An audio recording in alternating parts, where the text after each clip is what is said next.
गणपतिगं हवामहे कविं कवीनामुपमश्रवस्तमं ज्येष्ठराजं ब्रह्मणां ब्रह्मणस्पत आनशृण्वन्नोतिविस्सीदसादनं श्रीमहागणपतये नमः। ॐ भूर्भुवस्सुवः तत्सवितुर्वरेण्यं भर्गो देवस्य धीमहि धियो यो नः प्रचोदयात्। ॐ भूर्भुवस्सुवः तत्सवितुर्वरेण्यं भर्गो देवस्य धीमहि धियो यो नः प्रचोदयात्। ॐ भूर्भुवस्सुवः तत्सवितुर्वरेण्यं भर्गो देवस्य धीमहि धियो यो नः प्रचोदयात्।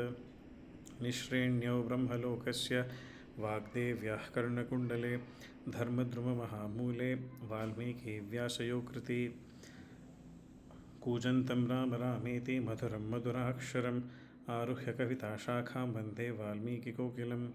बुद्धिर्बलं यशोधैर्यं निर्भयत्वं मरोगताम् अजाढ्यं वाक्पटुत्वं च हनूमत्स्मरणात् भवेत्।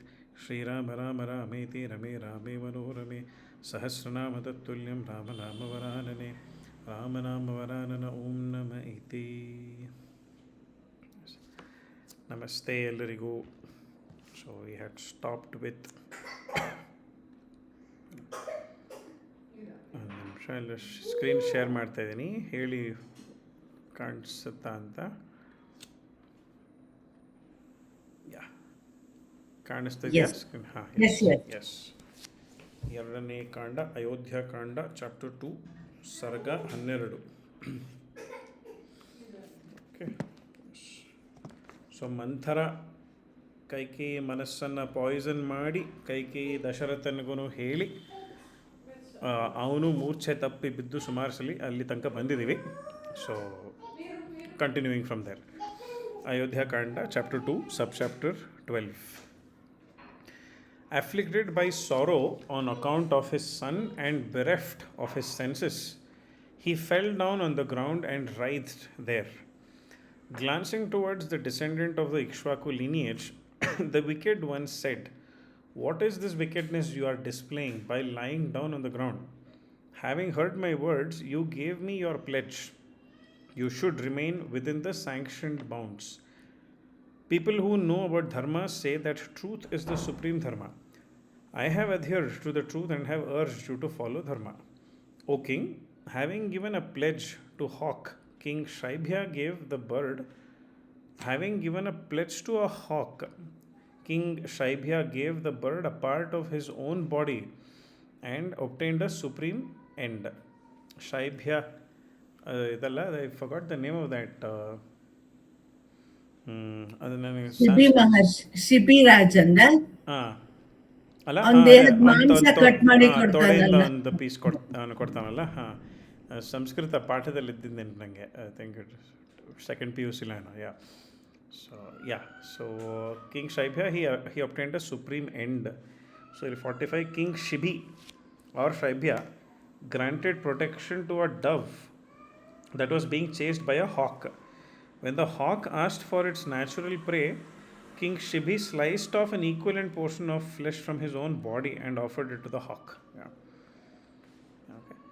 In that fashion, without faltering, the energetic Alarka offered his own eyes when he was asked by a Brahmana accomplished in the Vedas. So 46, King Alarka offered his eyes to a blind Brahmana. Okay. Oh, somebody joined. I think Radhika auntie ಮತ್ತೆ ಸೇರಿದ್ರು ಅನ್ಸುತ್ತಲ್ಲ. Okay, ನಮಸ್ತೆ. ನಮಸ್ತೆ aunty. Okay. Devoted to truth, the lord of the rivers, that is the ocean, does not budge from his pledge to the slightest extent. Adhering to his pledge and the truth, he does not transgress the shoreline. O noble one, if you do not adhere to the pledge you have given me and act accordingly, I will be abandoned. In front of you, I will cast aside my life. The king was thus addressed by Kaikeyi, who had no hesitation at all. He was incapable of freeing himself from the bond, like Bali was deprived by Indra. In his dwarf Vamana incarnation, Vishnu sought the three worlds from Bali and the generous Bali gave them. Okay. His heart was disturbed and his face was pale. He was like a bull trembling in the yoke caught between two wheels of adhering to his pledge and love for Rama. ಇವೆರಡರ ಮಧ್ಯ ಅವನು ಸಿಕ್ಕಾಕೊಂಡಿದ್ದ. ಅವನ ಶಪಥವನ್ನು ಅವನು his pledge R ಪ್ರಾಮಿಸ್ನ fulfil ಮಾಡಬೇಕು ಅಥವಾ should he go ahead with his love for Rama ಅಂತ. The king's eyes were clouded as if he was unable to see. With great difficulty, he used his fortitude to calm himself and spoke to Kaikeyi. O wicked one, before the fire and with the use of mantras, I accepted your hand. I abandon you and the son born to me through you. That is, the critical edition excises shlokas and this breaks the continuity. By abandoning, the king meant depriving Bharata of the right to offer funeral oblations to Dasharatha. So, that is what they meant by abandon ಅಂತ. Funeral rights ಅವನು ಹೋದ ಮೇಲೆ ಅವನಿಗೆ ತರ್ಪಣ ಅದೆಲ್ಲ ಮಾಡೋ ರೈಟ್ಸ್ನ ನಾನು ತೆಗೆದುಬಿಡ್ತಾ ಇದ್ದೀನಿ ಅಂತ. Okay, so yeah, I abandon you and the son born to me through you. At this, Kaikeyi, wicked in her conduct, again spoke to the king. She was eloquent in the use of words and became senseless with rage. She spoke these harsh words: O king, why are you uttering that you like destructive why are you uttering words that are like destructive poison? Without any hesitation, you should summon your son Rama here. Instate my son in the kingdom and make Rama a resident of the forest. Eliminate my enemies and do what needs to be done. The king was like an excellent horse fiercely struck by the whip. Thus goaded, he repeatedly spoke to Kaikeyi. I am tied down by the noose of dharma. My senses have been destroyed. I wish to see my eldest and beloved son Rama, who is devoted to dharma. Hearing the king's words, Kaikeyi herself told the Suta, go and fetch Rama here. Miserable about his son and with his eyes red with sorrow, the prosperous king of the Ikshvaku lineage devoted to dharma also spoke to the Suta. Sumantra heard the piteous words and saw that the king was distressed. He joined his hands in salutation and withdrew some distance away. Because of his distress, the great king was unable to say anything. Kaikeyi, who knew about the consultation, spoke to Sumantra. O Sumantra, I wish to see the handsome Rama. Fetch him here quickly. With delight in his heart, he paid heed to these auspicious words. Thus urged, Sumantra hurried. The one who knew about dharma thought it was evident that Rama was being brought for the consecration. Having made up his mind in this way, the Suta was filled with great delight. The greatly energetic one departed, wishing to see Raghava. As he suddenly emerged near the gate, he saw many kings who had assembled. He also saw many prosperous citizens. They too had arrived near the gate and were stationed there. Okay, yes. Somebody joined. Radhikanti ಮತ್ತೆ okay ಮತ್ತೆ ಜಾಯ್ತಾ I think ಏನೋ network issue ಆಯ್ತು ಅನ್ಸುತ್ತೆ. She left the meeting now. Chapter 2, Subchapter 13. Brahmanas accomplished in the Vedas had resided there during the night. With the royal priests, they also arrived at the spot. There were advisors, commanders of armies, and the foremost citizens. Delighted at the prospect of Raghava's consecration, they assembled there. On the day of Pushya's conjunction, when a sparkling sun arose, the Indras among Brahmanas had thought of Rama's consecration. There were golden pots of water and the auspicious seat was ornamented. The chariot was covered with shining tiger skin. Water was brought from the sacred conjunction of the Ganga and the Yamuna and also from other auspicious rivers, lakes, wells, ponds and rivulets. Water was brought from rivers that flowed eastwards, upwards, diagonally, those that merged together, and from those that merged with the ocean from every direction. Honey, curds, clarified butter, parched grain, darbha grass, flowers, and milk were gathered. Golden and silver pots were filled with parched grain and milk. They were filled with excellent water and shone with lotuses and lilies. An excellent whisk made of yak hair was kept ready for Rama. Pale, it spread out like the moon's beams and was decorated with jewels. There was a white umbrella shaped like the lunar disk. It was beautiful and radiant and was kept ready for the consecration. A white bull was kept ready and a white horse was stationed there. A handsome elephant was also there, ready to be mounted. There were 8 auspicious maidens, adorned in every kind of ornament. There were all kinds of musical instruments and minstrels. All this had been collected for a consecration in the kingdom of the Ikshvakus. All this had been arranged for the prince's consecration. Following the king's words, the kings had assembled. Unable to see him, they asked, "Who will inform the king?" Right? That is about their arrival. Or Bandidaranta, who will inform. We do not see the king, and the sun has arisen. Arrangements have been made for the intelligent Rama to be consecrated as the heir apparent. Sumantra, who was respected by the king, spoke these words to the kings from various countries who were conversing among themselves. I will convey your words and ask the long lived king, who must have awoken, about his welfare and the reason for his not coming. Having said this, the one who knew about the ancient accounts entered the inner quarters. He pronounced words of benediction and praised Raghava. Here that is Dasharatha. The illustrious night has passed and the auspicious day has presented itself. O tiger among kings, arise and do what must be done next. O king, Brahmanas, commanders of armies, and merchants have arrived. He was thus praised by the Suta Sumantra, who was accomplished in counseling. The king arose and spoke these words: I am not asleep. Quickly bring Raghava here. So here Raghava is Rama. King Dasharatha again told the Suta this.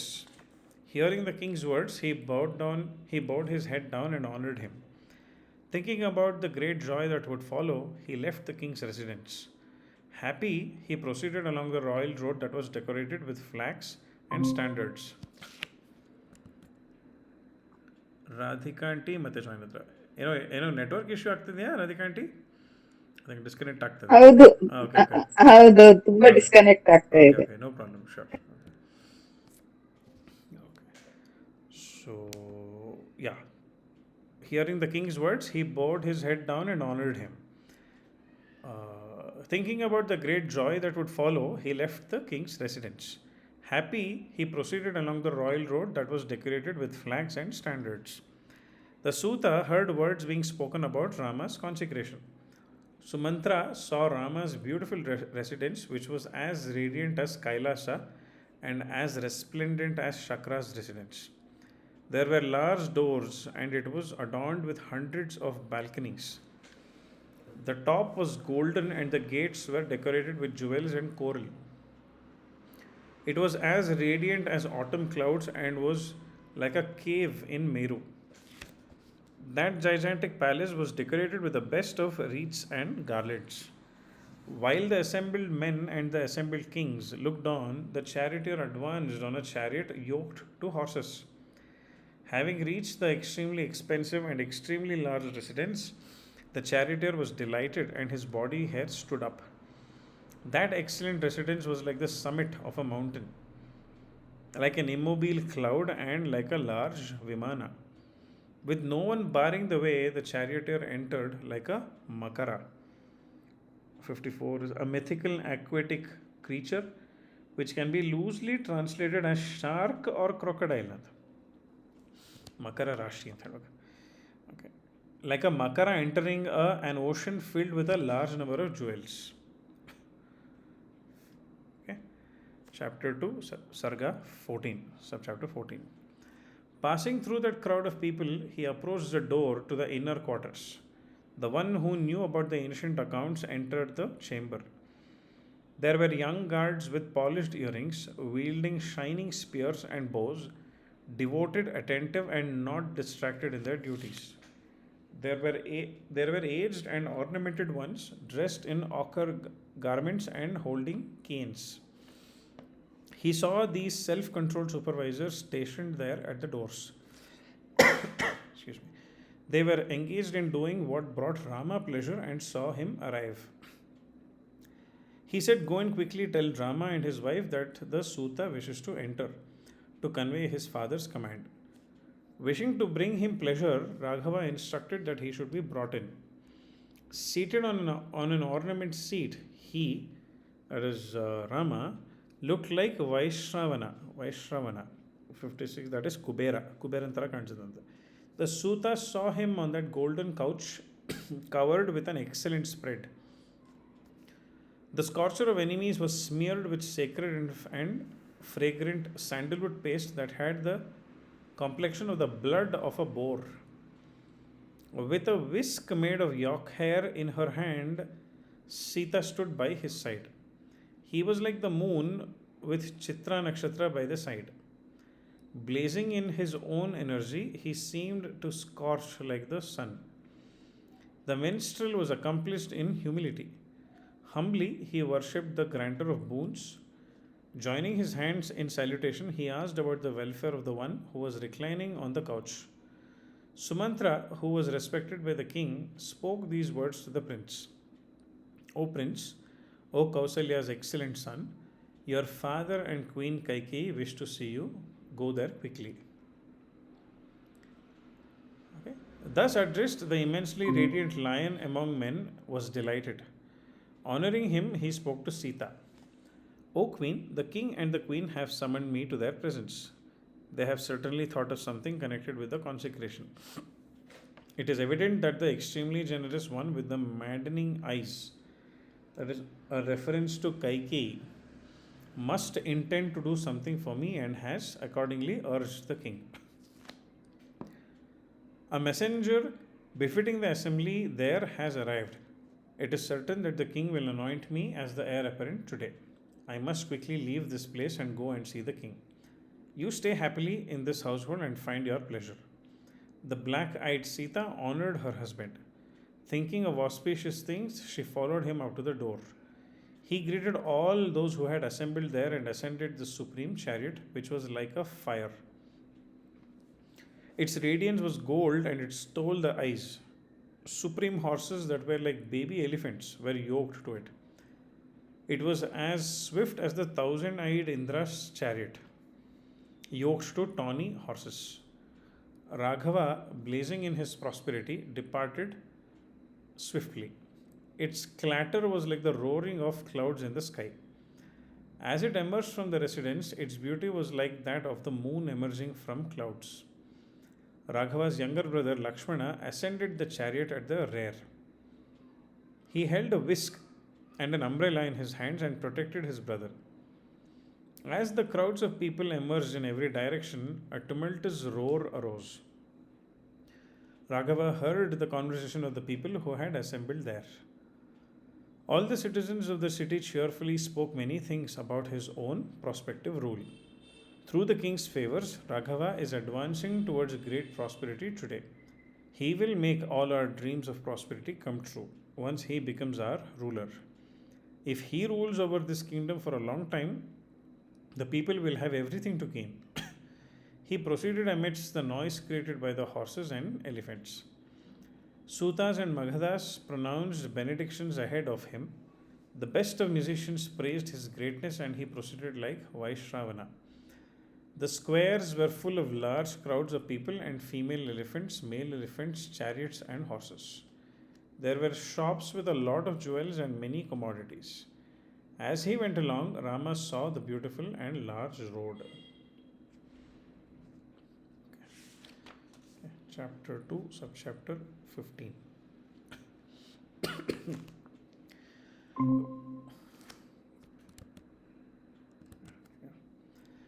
With his joyful well wishers, Rama ascended the chariot. He saw the beautiful city populated by crowds of people. Painted white, the houses were like clouds. Rama proceeded along the royal road amidst incense from agaru, a paste made from agalocum tree. In the Madira agarbatti. The excellent royal road was adorned and was free of obstructions. There were many kinds of merchandise and diverse kinds of food. He heard the benedictions pronounced by many well wishers and proceeded, honoring all the men as they deserved. Following the conduct of your grandfathers and great grandfathers. Follow the conduct of your grandfathers and great grandfathers. Get consecrated today. Rule according to the path they traversed. We were nurtured by his father and by his earlier ancestors. Once Rama becomes the king, all of us will reside even more happily. We have had enough of enjoying objects of pleasure and we have had enough of pursuing the supreme objective now that we see Rama leave to become established in the kingdom. There is nothing that will be more agreeable to us than the infinitely energetic Rama should become consecrated in the kingdom. The well wishers uttered these and other auspicious words honoring his own self. Hearing these, Rama proceeded along the royal road. No one could turn his sight away from that supreme among men. No man was capable of crossing Raghava. He had dharma in his soul and exhibited compassion towards all the four varnas and towards those who were aged. Therefore, they were devoted to him. He reached the royal palace, which was like the great Indra's residence. The prince entered his father's abode, which blazed in prosperity. Dasharatha's son passed through all the chambers. Taken his leave of all the people, with a pure heart, he entered the inner quarters. All the people were delighted. The king's son entered and approached his father. They waited for him to emerge again, just as the Lord of the rivers waits for the moon to rise. Okay. Chapter 2, subchapter 16. Rama saw his father seated on an auspicious seat.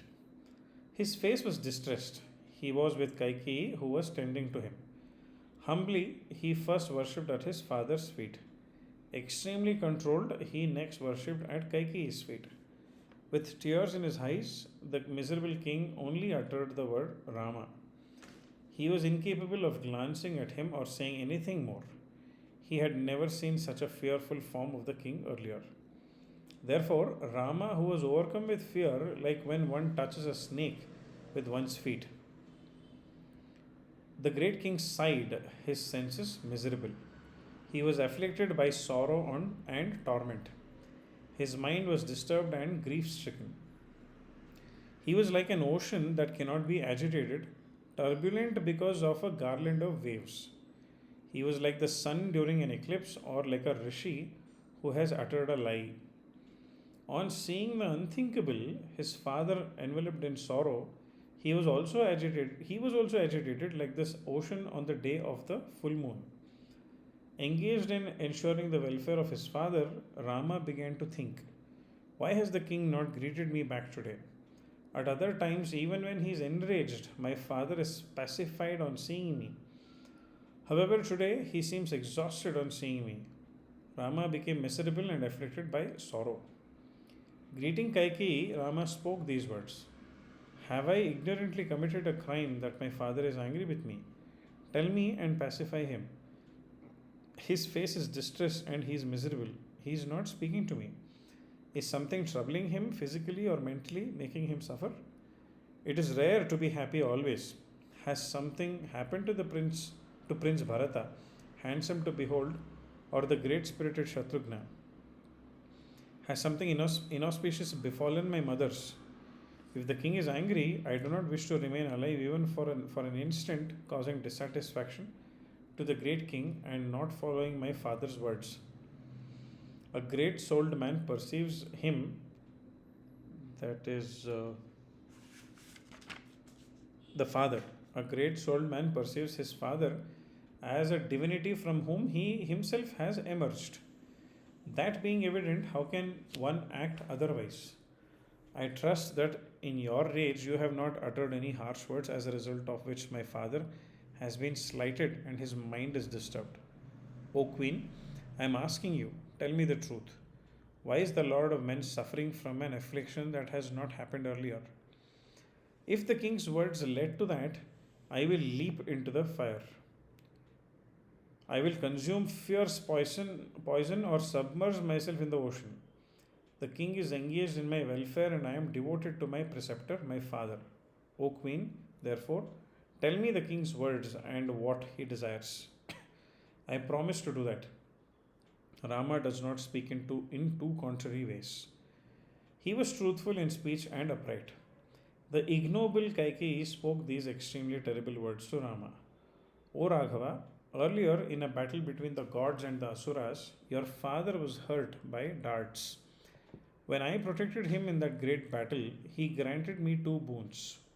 O Raghava, on that basis, I have asked the king of Bharata's I have asked the king of Bharata's consecration and for you to leave for Dandakaranya today.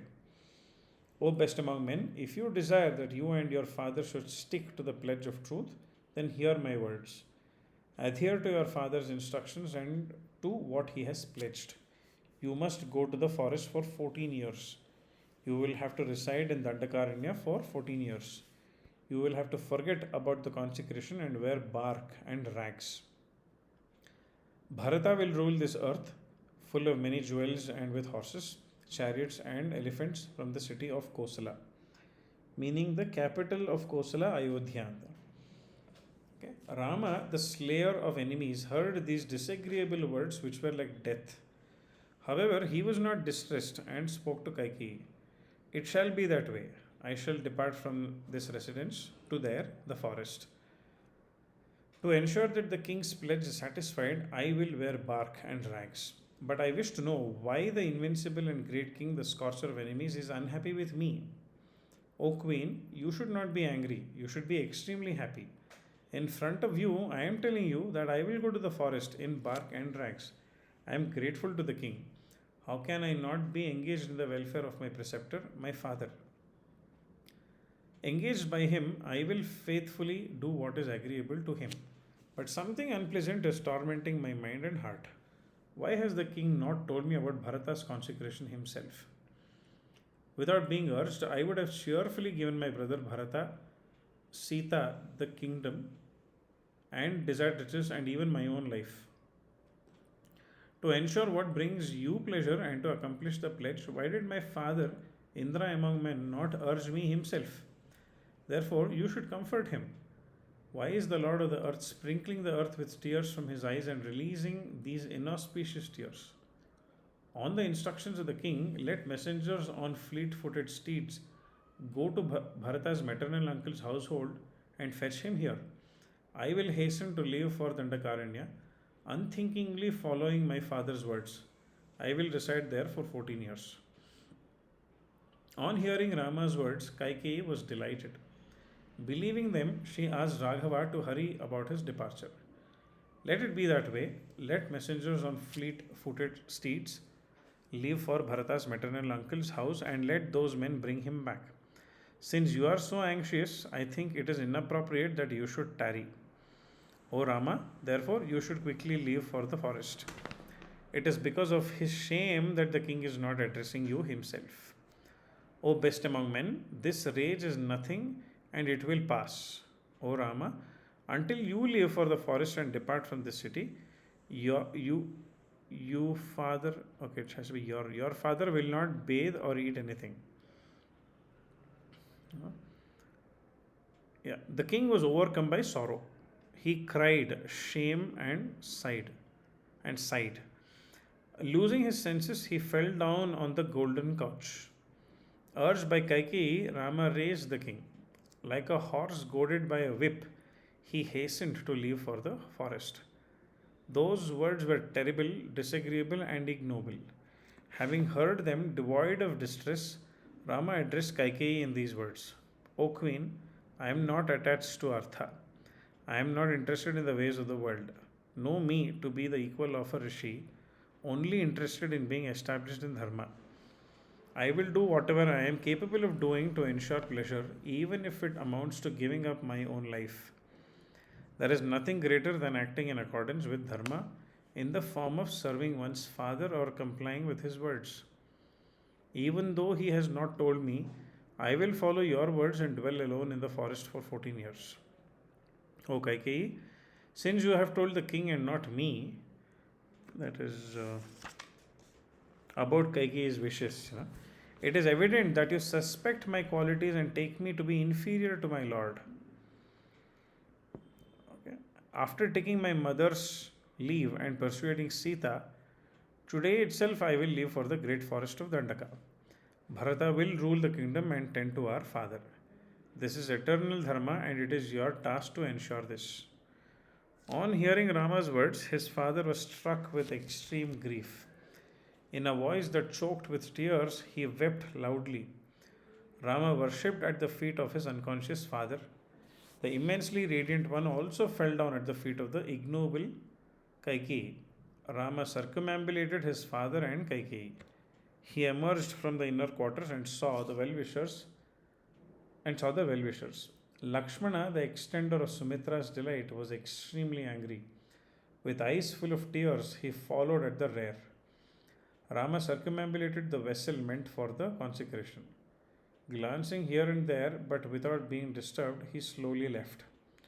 The destruction of the kingdom did not affect his great prosperity, like the onset of the night cannot touch the one with the cool rays.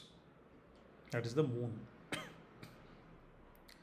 He was pleasant and was loved by the people. Having cast aside the earth, he wished to leave for the forest. He was beyond worldly pursuits and no mental disturbance could be discerned. He controlled his senses and subdued the sorrow in his mind. To inform his mother about the disagreeable tidings, he entered his own house. He entered the house, which was filled with great joy.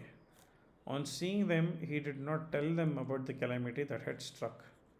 Suspecting the misery of his well wishers, Rama did not exhibit the least bit of disturbance. Okay, I'm continuing. Speed ಪರವಾಗಿಲ್ಲ ಅಲ್ಲ I hope I am going fine slow ಮಾಡಬೇಕಾ is it okay Perfect. Perfect okay okay Okay, okay. Okay yeah ಸರಿ chapter 2 sub chapter 17 Rama was extremely hurt and sighed like an elephant. However, he controlled himself and with his brother went to his mother's inner quarters. He saw the extremely revered and aged man seated there at the door to the house. He was stationed there with many others as guards. He entered the first chamber and saw the second chamber. Aged Brahmanas who were accomplished in the Vedas and honored by the king were there. Bowing down before those aged ones, Rama saw the third chamber. Aged women and girls were engaged in guarding the door to that. As he entered the house, the joy of the women was enhanced. They quickly informed Rama's mother about the agreeable news that he had come. Queen Kausalya had spent the night in a self controlled way. In the morning, for the welfare of her son, she was worshipping Vishnu. She was cheerful and attired in silken garments. She was always devoted to her vows. To the sound of auspicious mantras, she was then offering oblations into the fire. Rama entered the auspicious inner quarters of his mother. He saw his mother there offering oblations into the fire. Having seen that her son, whom she had not seen for a long time and who enhanced the delight of his mother, had arrived, she was happy like a mare on seeing its colt. Kausalya, affectionate towards her son, spoke these agreeable and beneficial words to the invincible Raghava, her own son. May you obtain the lifespans of the aged who are devoted to dharma and of great souled Rajarshis. May you obtain fame and ensure the dharma of your lineage. O Raghava, behold, your father, the king, is devoted to the pledge of truth. Today, the one with dharma in his soul will consecrate you as the heir apparent. Advancing a bit towards his mother, Raghava joined his hands in salutation. He was naturally humble and bowed down more out of respect for her. O Queen, it is certain that you do not know that a great calamity has presented itself. This will cause sorrow to you, Vaidehi and Lakshmana. I will have to live alone in the forest for 14 years. Like a sage, I will have to forsake meat and live on honey, roots, and fruits. The great king will make Bharata the heir apparent. As for me, like an ascetic, I will be exiled to Dandakaranya. She did not deserve unhappiness. The critical edition excises a shloka where Kausalya falls down senseless.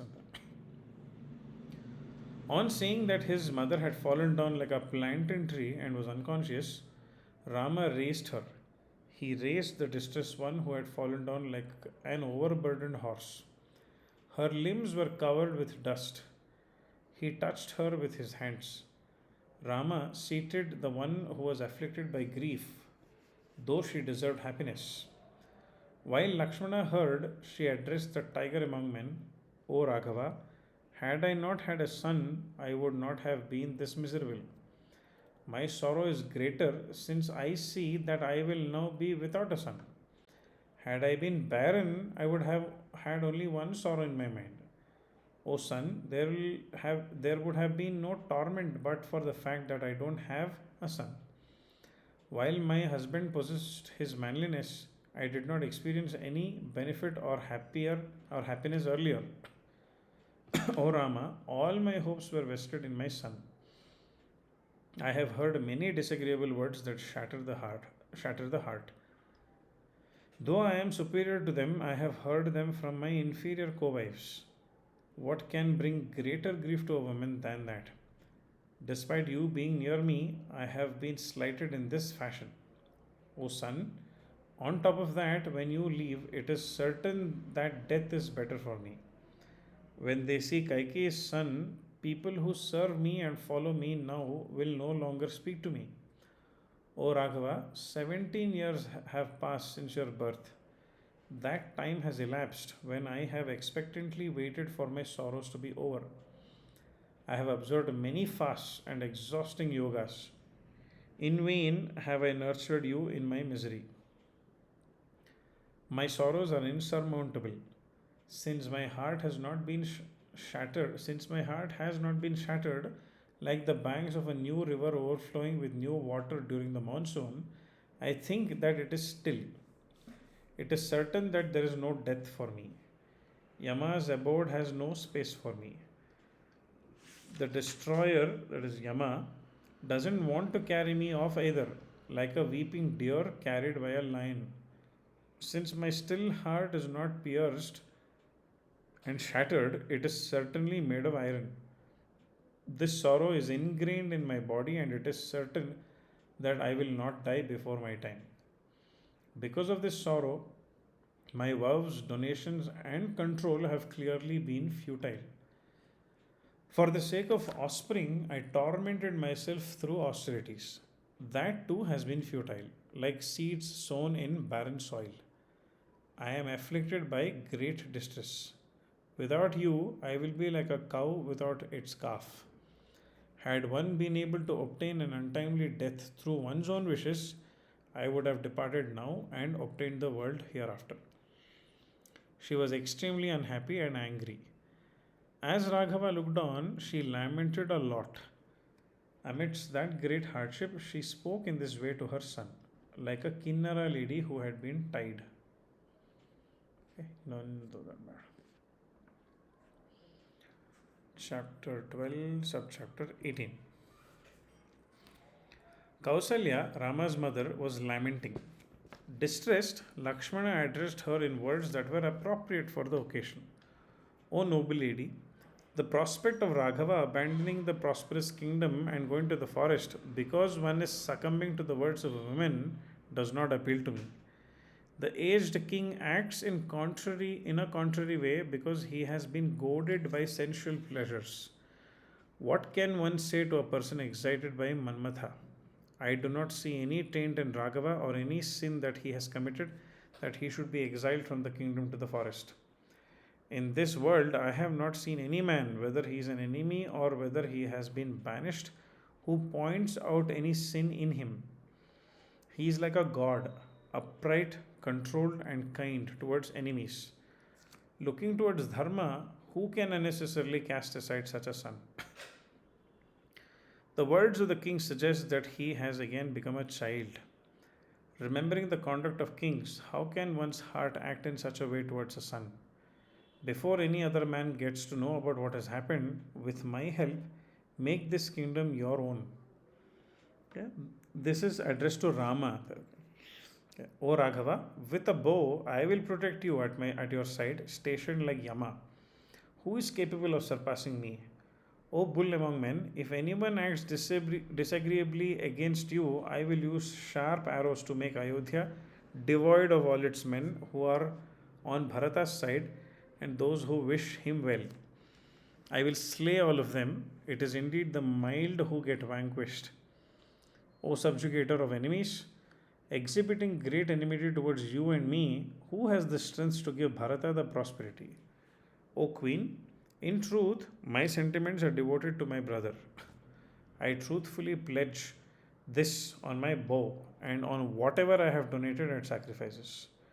O Queen, know that if Rama enters a blazing fire or the forest, before him I will destroy myself there. Like a sun that rises, I will use my valor to dispel the darkness of your sorrow. O Queen, behold my valor. Let Raghava also witness it. Hearing the great soul Lakshmana's words, Kausalya completely abandoned her weeping and grief. She told Rama, O son, you have heard the words of your brother Lakshmana. You have heard the words your brother Lakshmana has spoken. If it pleases you, you should next act in accordance with this. You have heard the words of Adharma spoken to me by my co wife. Leaving me in this tormented and grieving state, you should not go away from here. O one who knows about Dharma, O one who acts according to Dharma, if you wish to follow Dharma, remain here and tend to me. Perform a supreme act of Dharma. O son, dwelling in his own house in a controlled way, Kashyapa served his mother. Thereby performing supreme austerities, he went to heaven. The king should be worshipped because of the respect he wields.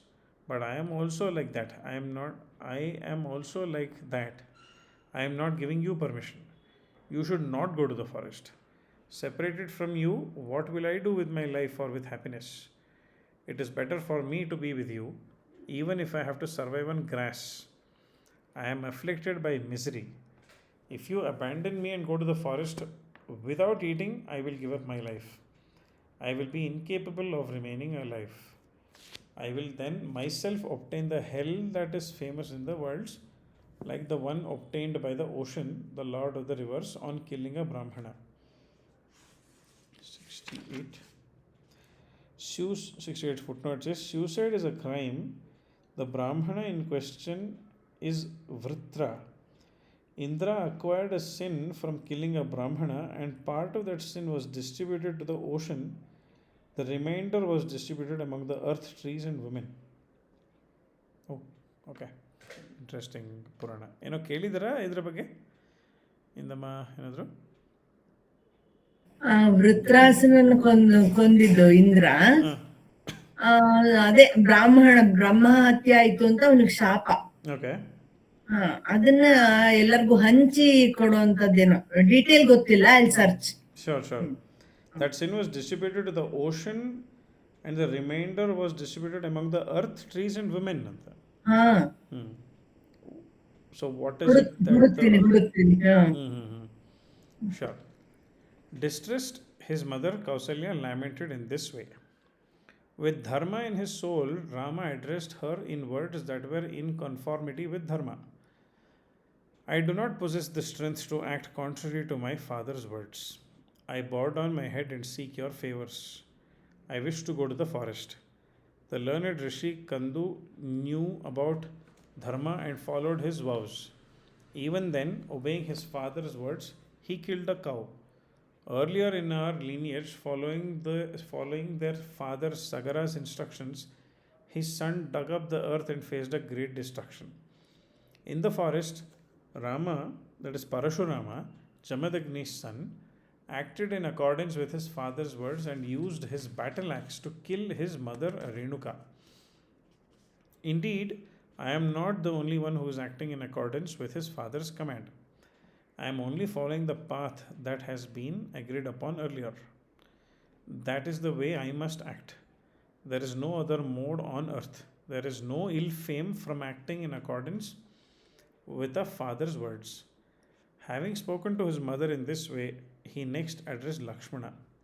O Lakshmana, I know about your supreme affection for me. However, you do not understand the meaning of truth and tranquility. Dharma is supreme in the world. Truth is established in Dharma. Our Father's supreme words are also laced with Dharma. O brave one, if one is established in Dharma, if one has given one's word to a father, a mother, or a Brahmana, one must not violate it. I am incapable of violating what my father has asked me to do. O brave one, Kaikeyi has urged me in this way because of my father's words. Therefore, cast aside this ignoble attitude of resorting to the dharma of Kshatriyas. Follow dharma, not ferocity. Follow my inclination. Lakshmana's elder brother spoke to his brother in this affectionate way. Joining his hands in salutation and bowing his head down, he again spoke to Kausalya. O Queen, grant me permission to go to the forest. I am requesting you on my life. Perform the benedictions. After accomplishing my pledge, I will again return to the city from the forest. My fame is only because of the kingdom. I cannot turn my back on this great glory. O Queen, following the dharma of those on earth, no one lives for a long time. Grant me the boon today. The bull among men sought his mother's favors. Because of his prowess, he wished to go to Dandaka. He used the foresight of his heart to comfort his younger brother and circumambulated his mother. Okay. ಸಾಕನ್ಸುತ್ತಲ್ಲ ಇವತ್ತಿಗೆ chapter 2 subject 953 ಆಯ್ತಾಗಲಿ. Chapter 19 ಇನ್ನೊಂದು ಓದ್ಬಿಡ್ತೀನಿ, ಪುಟ್ಟದಾಗಿದೆ. It's a very small chapter, ನಾನು ಓದ್ಬಿಡ್ತೀನಿ. Chapter 2 sub chapter 19. He, that is Lakshmana, was like an Indra among elephants, miserable, distressed, and extremely angry. So, towards Kaikeyi. Okay. With his eyes dilated in rage, he seemed to be sighing. Rama resorted to the fortitude that was in his own inner self. He addressed his beloved mother, Saumitri, who wished him well. O Saumitri, he addressed his beloved brother, Saumitri, who wished him well. O Saumitri, you collected various objects for the consecration. Now that there will be no consecration, collect similar objects. That is 72. This can be interpreted in two ways. Collect objects for departure to the forest or collect objects for Bharata's consecration. The latter is probably right. Bharatana consecrate ಮಾಡಕ್ಕೆ ಏನೇನು ಬೇಕೋ ಅದನ್ನು collect ಮಾಡೋದು. My mother's mind was tormented on account of my consecration. Act so that she does not harbor any suspicions. So 73, the mother means Kaikeyi, who may still have suspicions about Rama actually leaving for the forest. Okay. O Saumitri, not for an instant can I tolerate misery and suspicion being generated in her mind, nor can I ignore it. Consciously or unconsciously, I cannot recall a single occasion when I have done anything disagreeable towards my mother or father. My father has always been truthful, unwavering from the truth. Truth is his valor. He is scared of what will happen to the world hereafter. That is, in case he doesn't keep his pledge. Okay. ಪ್ರಾಮಿಸ್ನ ಪಾಲಿಸಲಿಲ್ಲ ಅಂದರೆ ಆಮೇಲೆ ಏನಾಗುತ್ತೆ ಅನ್ನೋದ್ರ ಬಗ್ಗೆ ಭಯ ಇದೆ ದಶರಥಂಗೆ ಅಂತ ಹೇಳ್ತಾನೆ. May he be fearless. If we do not refrain from this act, that is consecration, the Patabhisheka, if we do not refrain from this consecration, his mind will be tormented that truth has not been followed, and I will also be tormented. O Lakshmana, therefore, refrain from this rite of consecration. Let me again say that I wish to leave for the forest. O son of a king, if I leave for the forest today, she, that is Kaikeyi, will be successful and will no longer have any anxiety about her son, Bharata's consecration. If I attire myself in rags and bark and sporting matted hair, leaving for the forest, Kaikeyi will be happy in her mind. I should not cause grief to the one who has given me intelligence and training and instructed me about great control of the mind. That is a reference to Dasharatha. I must leave quickly.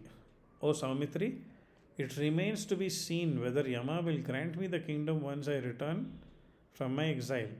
But for destiny and the sanction of the gods, how could Kaikeyi's powers and my affliction have happened? O amiable one, you know that I have never exhibited any difference between my mothers, nor have I ever differentiated between their sons.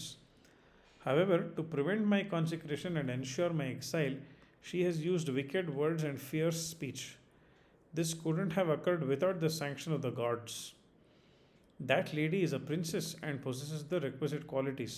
Yet, in her husband's presence, she addressed me like an ordinary woman and caused me grief. Whatever is unthinkable is destiny, and no being can transgress it. Okay. So ಇಲ್ಲಿ ರಾಮ ಇಷ್ಟ ಆಗಿದ್ದೆಲ್ಲ ಅದು fate ಅಂತ accept ಮಾಡ್ತಾನಲ್ಲ ಇಲ್ಲಿ. So right, so this couldn't have occurred without the sanction of the gods ಅಂತ ಹೇಳ್ತಾರೆ. So it was meant to happen ಅಂತ. Whatever is unthinkable is destiny, and no being can transgress it. It is evident that this conflict between her and me has been caused by this. O Saumitri, which man can fight against destiny? It is evident that nothing can be done except to accept it. Happiness, unhappiness, fear, anger, gain, loss, what happens, what does not happen, all of these are indeed the work of destiny. I suffer no torment on account of the consecration not happening. Therefore, listen to me and stay and still any torment. Quickly stop all the rites that have been arranged for the consecration. O Lakshmana, let my younger mother, that is Kaikeyi, not harbor any suspicion about my standing in the way of the kingdom. She has spoken those undesirable words because of destiny.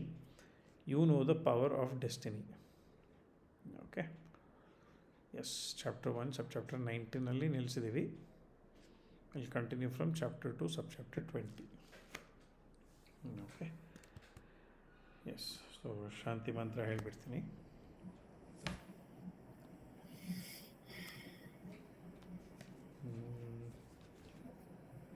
ಓಂ ಸಹನಾ ಭವತು सहनो भुनक्तु सह वीर्यङ्करवावहै तेजस्विनावधीतमस्तु मा विद्विषावहै. ॐ शान्ति शान्ति शान्तिः. सर्वे भवन्तु सुखिनः, सर्वे सन्तु निरामयाः, सर्वे भद्राणि पश्यन्तु, मा कश्चित् दुःखभाग् भवेत्. ॐ शान्ति शान्ति शान्तिः. असतो मा सद्गमय, तमसो मा ज्योतिर्गमय, मृत्योर्मा अमृतं गमय. ॐ शान्ति शान्ति शान्तिः.